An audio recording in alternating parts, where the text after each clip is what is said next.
It's Monday, February 3. This is the news on PBCJ. I am Simone Absalom. The government has imposed a travel ban on all flights to and from China, and Jamaicans are also strongly advised not to travel to that country.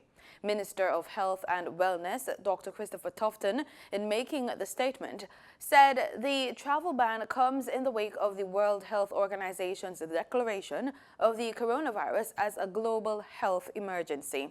Dr. Tufton at a press conference held at the Northeast Regional Health Authority office in Oteria, St. Anne on Friday. He said that persons entering the island from China will be subject to immediate quarantine for a minimum of 14 days. He also informed that quarantine facilities at all public hospitals are operational, with a specialist facility at the National Chest Hospital in Kingston.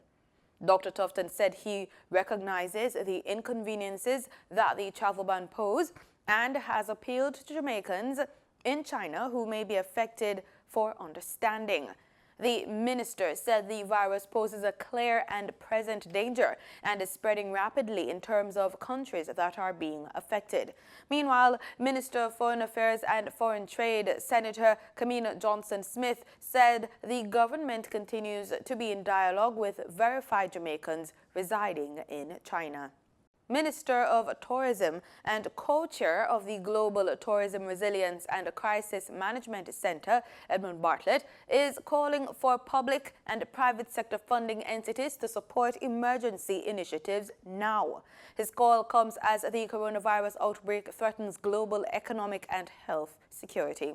Jamaica joined several countries when it imposed a ban last Friday on all travel to and from China amid the of the virus to more than 24 countries, with deaths topping 300 and infections closing in on 15,000 worldwide.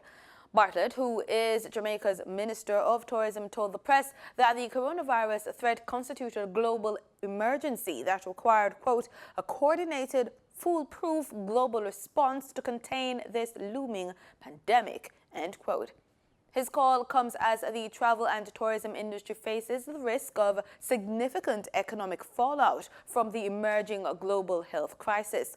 Coronavirus fears could test Jamaica's year-on-year 10% spike in 2019 tourism earnings and 1.7% rise in stopover arrivals and threaten global arrivals of 1.5 billion visitors. EGOV Jamaica Limited is now in its final phase to transition into its role as the Information and Communication Technology Authority of Jamaica. So says CEO Maurice Barnes. Speaking at the second in a series of Gov Tech Talk information sessions last Friday at his Old Hope Road address in Kingston, Mr. Barnes pointed out that full transition should be achieved by the end of the year. The new authority has a mandate to improve the use of technology by developing a sustainable digital agenda across the government. He reiterated benefits of an ICT shared services model across government, which the new authority will adopt. Gov Tech Talk 2 is the second in a series of monthly information sessions hosted by EGOV Jamaica Limited. The government's latest push to diversify its energy output comes in the form of a solar-powered system at the Bengal pump station in Rio Bueno, Trelawney. The station will reduce annual energy costs at the facility by $3 million and was commissioned into service by the National Irrigation Commission. The station, which serves the Braco Irrigation District, is the first pump facility operated by the NIC to be retrofitted with a large-scale solar energy photovoltaic system valued at $37.77 million. A part of the retrofit was the installation of a 90-kilowatt grid-tied solar photovoltaic system to self-generate 75% of the energy requirement of the pump station. Speaking at the ceremony recently, Agriculture and Fisheries Minister Audley Shaw welcomed the energy shift. As part of the NIC's energy risk management strategy, several initiatives have been implemented to reduce energy use and associated costs. These include the replacement of inefficient motors and pumps to reduce energy waste. The Senate has approved the continuation of states of public emergency in 6 parishes for another 90 days. 3 emergency powers resolutions which gave effect to the extension of the SOEs in St. James, Hanover, Westmoreland, Clarendon, St. Catherine and St. Andrew received the support of both government and opposition senators during a special sitting on Thursday. Following an extensive debate, all members present voted, which resulted in 15 senators agreeing to the resolutions, 1 voting against and 1 abstaining.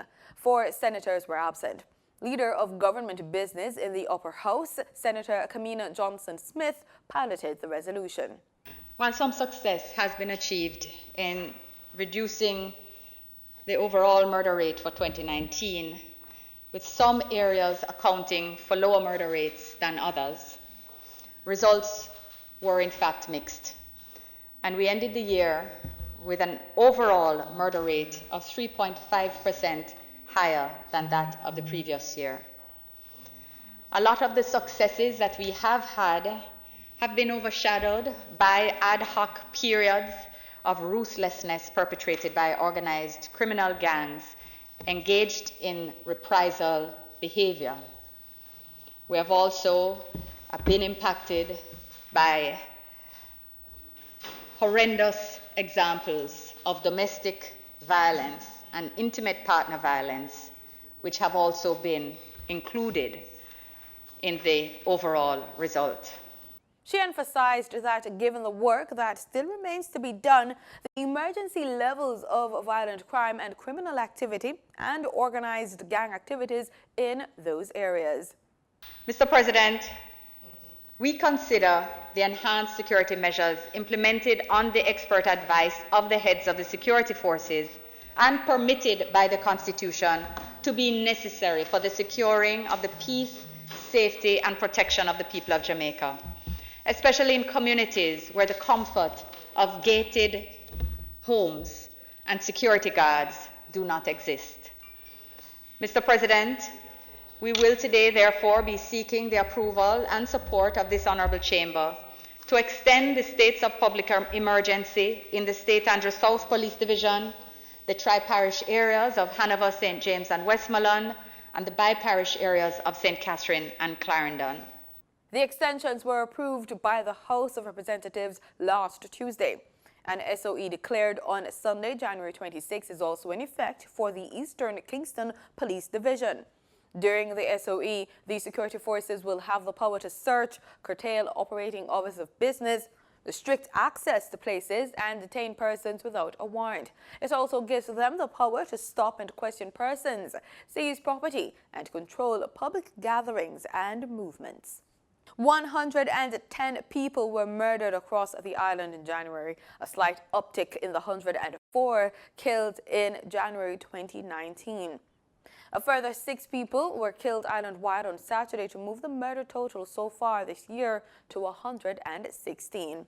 About 500 nurses across Jamaica will this year receive training to deal with victims of abuse who turn up at health facilities for treatment.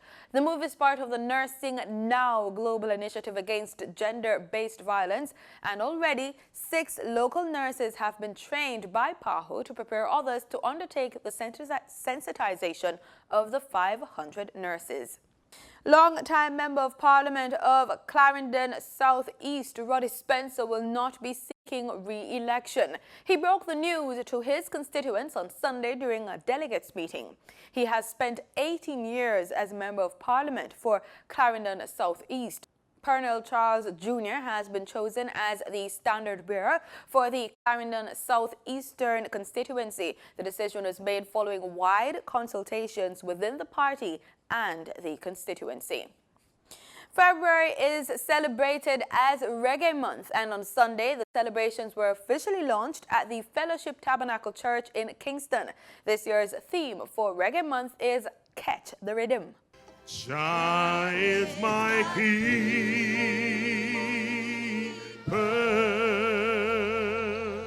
Members of the reggae industry, government, opposition and diplomatic corps came out to worship together at the Reverend Al-Miller-led Fellowship Tabernacle. Those in attendance were encouraged to catch the rhythm and worship in song as they reflected on the impact of reggae on the nation's development. Come on, let's know that we must begin to ride the rhythm to transform a nation. Get a hold of our rhythm and ride the rhythm that when tourists come to the country, it's happening somehow. But anywhere across the country, them go, we are ride a rhythm. But the rhythm is a rhythm that's making them feel good, letting them feel better, let them feel uplifted, let it point them somewhere, let them give praises to the Most High God. Minister of Culture, Gender, Entertainment and Sport Olivia Grange lauded the pioneers of the genre who used the music to unite Jamaican people and global citizens. Today we acknowledge those who are continuing the journey, who by their own decision have sustained and diversified the rhythm and empowered their families and their communities.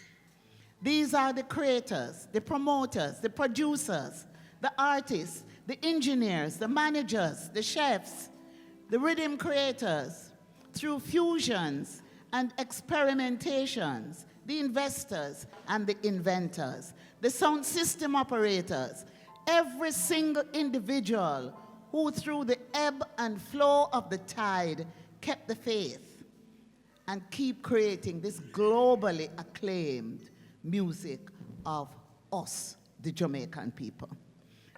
Minister Grange said tourism takes the lead role in the recognition of Reggae Month, since the center of Jamaica's tourism is Jamaican culture, of which reggae plays a pivotal role.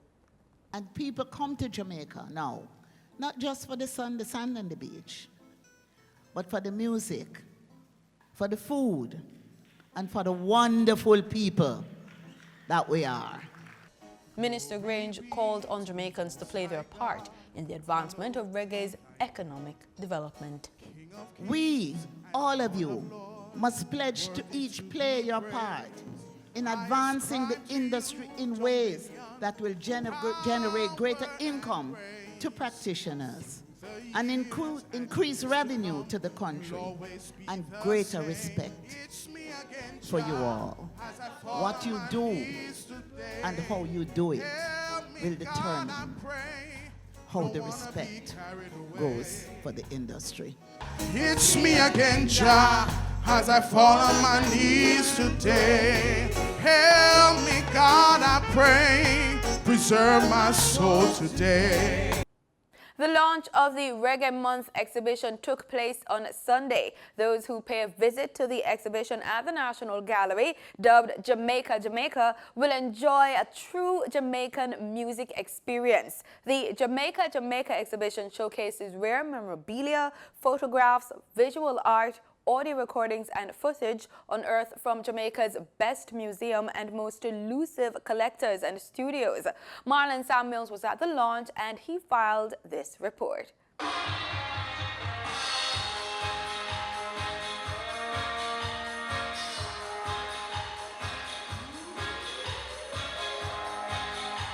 The Jamaica, Jamaica exhibition celebrates the diversity of Jamaica's reggae culture in an accessible and creative way.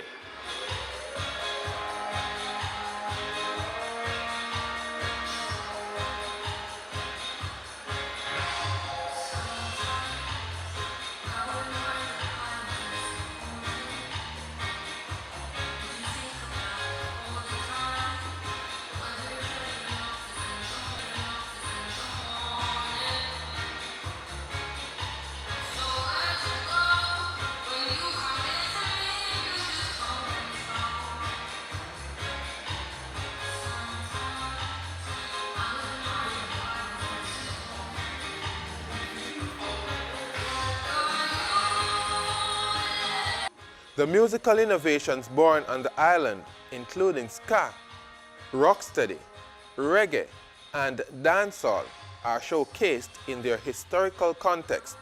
The exhibition is mounted in 6 parts or sections. Each section focuses on a specific time or aspect of Jamaican music. Key themes revolves around how Jamaica became a major force in world heritage and the history of music. The idea was to put up an exhibition that talks about certain icons of Jamaican music, but also to talk about the icons and the culture linked to them, and also to talk about the parts from the history of Jamaican you barely get a chance to see. So from the link with the African roots of Jamaican music, and how this music was created in how this music became unique in the world and for what reason. Every piece we have in this exhibition, the intent was really to find what is it that has something to say. The exhibition is said to be the most ambitious every stage of the topic. It has interactive panels and features a range of visual arts, including photographs, paintings, and sculptures. To my knowledge, there's never been an exhibition of that size and magnitude about the history of Jamaican music. And also it's the first time that an exhibition about Jamaican music actually involves actual Jamaicans. What you see usually is some photographer from Europe to the US goes to Jamaica, takes photos, shows these pictures, but it's an outsider point of view. And I wanted to break that cycle, so that's why we involve local mural artists from sort of more downtown areas of Kingston, because their art form is really interesting. And that's also why we involved Sassafras, who made these great posters in the 80s for dancehall parties, and he made all the titles by hand for the exhibition. And that's a way to give back to the people who invented this music. The exhibition opened on February 2nd, 2020. It closes on June 28, 2020. The Jamaica exhibition also encouraged new audiences to participate in cultural activities at the National Gallery of Jamaica, while deepening the cultural experiences of existing audiences. For the news on PBCJ, I am Marlon Samuels. The US dollar on Friday, January 31, ended trading at $141.22, up by 30 cents. That's according to the Bank of Jamaica's daily exchange trading summary. The Canadian dollar ended trading at $106.64, down from $107.10, while the British pound sterling ended trading at $184.64, up from $184.39. In regional news, health ministers from across the region will hold an emergency meeting Monday to discuss issues related to the coronavirus, which the World Health Organization has now classified as a public health emergency of international concern.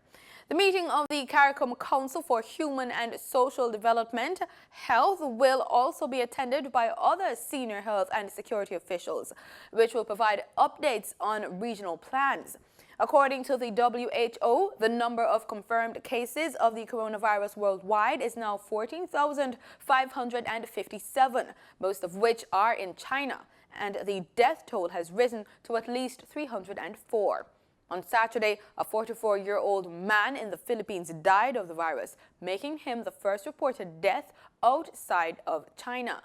The coronavirus outbreak, which originated in Wuhan City, Hubei Province, China, started in December 2019. The Trinidad-based Caribbean Public Health Authority, CARPA, says while there has been no confirmed cases of the virus, it is monitoring developments and working closely with its international health partners to respond to this health threat. CARPA said in the event that there is a suspected imported case in the region, it has already made arrangements with partner public health agencies for testing, quote, within the next 3 weeks, while we await delivery of necessary supplies, end quote. In related news, Dominica's Minister for Health and Wellness and New Health Investment, Dr. Irvin McIntyre, says the government has put in place measures to handle any outbreak of the coronavirus on the island. An initial alert was sent to healthcare professionals, that is the hospital and the district staff, on January 10th, prior to the human-to-human transmission occurrence.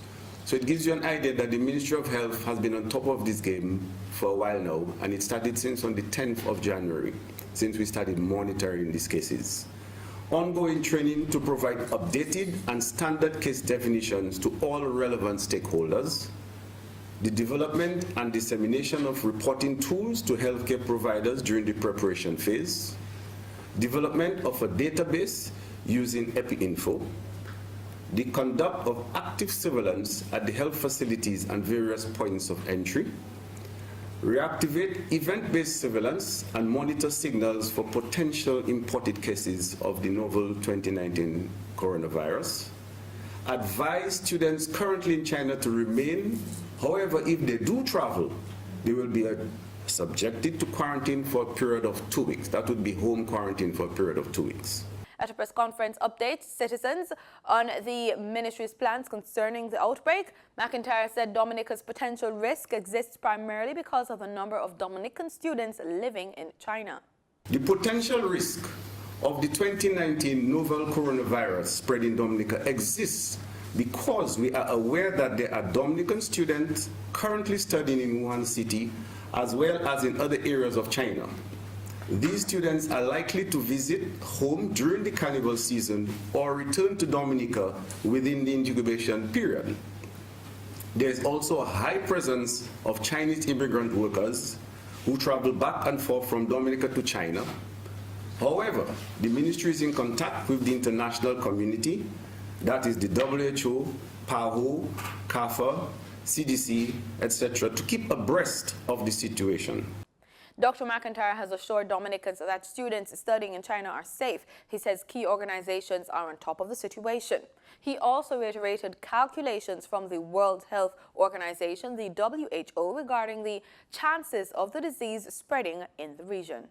Based on the WHO's risk calculation, the risk is at medium to low for the Caribbean region. Further, a national pandemic influenza plan exists, and the necessary adjustments will be made as new information emerges. Also, students who are studying in China will be advised to remain in China, which is considered to be the safest option at present. Staying in Dominica, Prime Minister Roosevelt Skerrit says that plans are advanced for the construction of an airport in that country. Mr. Skerrit says the country has entered in negotiations with the People's Republic of China to build the airport. And so I want to thank the government of the People's Republic of China for this and for their commitment to financing it, because we all know that it would be impossible for us as a nation to finance the airport by ourselves. And so to have a friend and a developing partner like China, you know, who's committed to assisting us with the construction of the airport is certainly a wonderful gift to the people of Dominica. The Prime Minister says the government is awaiting the completion of a feasibility study to move into other phases of development. So far this month we finalized the revised feasibility study, which is a prerequisite for accessing the funding from the government of China. This is a 172-page document.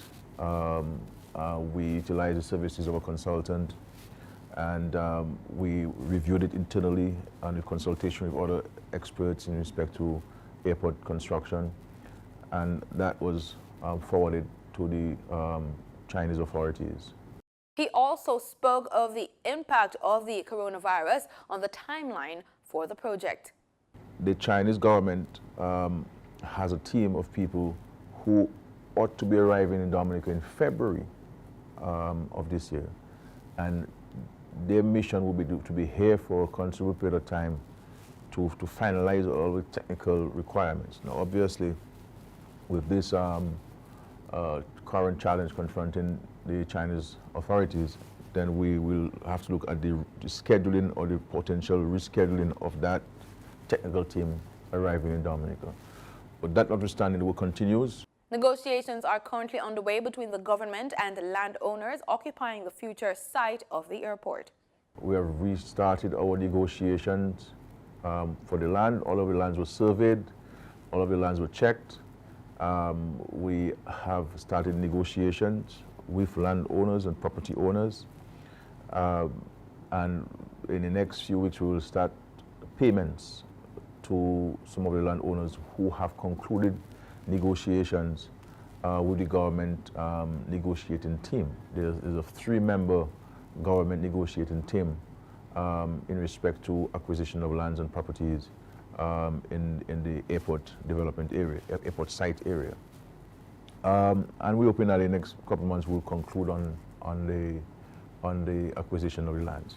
In 2018, Prime Minister Skerritt had announced that over $140 million has been set aside by the Dominica government towards the construction of an international airport. The money is currently lodged in the International Airport Development Account created by the government, with funding generated under the Citizenship by Investment program. Belize's Security Minister John Saldivar has denied receiving a bribe, as Prime Minister Dean Barrow said he will not yet act on reports linking him to a scandal involving an imprisoned American businessman. Earlier this month, Mr. Barrow informed Parliament that he would move to dismiss any minister implicated in the bribery scandal. In a statement Thursday night, Saldivar said he had become aware of local media reports quoting a U.S. publication that a witness would testify that the American businessman paid him a bribe. Recently, opposition leader John Bricchio called for the resignation of the National Security Minister. We kick off with football. A decision on the long-term future of head coach Hubert Busby Jr. will be made after the completion of the CONCACAF Women's Olympic Qualification Tournament. That's the word from Jamaica Football Federation General Secretary Dalton Wint. Jamaica's senior women's team was drubbed 9-0 by 2-time Olympic bronze medalist Canada in their second game of the Women's Olympic Qualifying Championship in Edinburgh, Texas on Saturday. In other sporting news, a memorandum of understanding between the Jamaica Olympic Ice Hockey Federation, the JOIHF, and the GC Foster College of Physical Education and Sport was signed on Friday at the college campus in St. Catherine. One of the directors of the JOIHF, Don Anderson, says there are plans afoot to build an ice hockey rink locally, among other requirements from the International Ice Hockey Federation. Principal of GC Foster College, Maurice Wilson, lauded the college as the premier sporting educational institution in the Caribbean and welcomes the collaboration with the federation. Chris Samuda, president of the Jamaica Olympic Association, said the signing is historic and pledged the JOA's support. And that's the news. Thanks so much for making it PBCJ. Remember, we are the People's Station.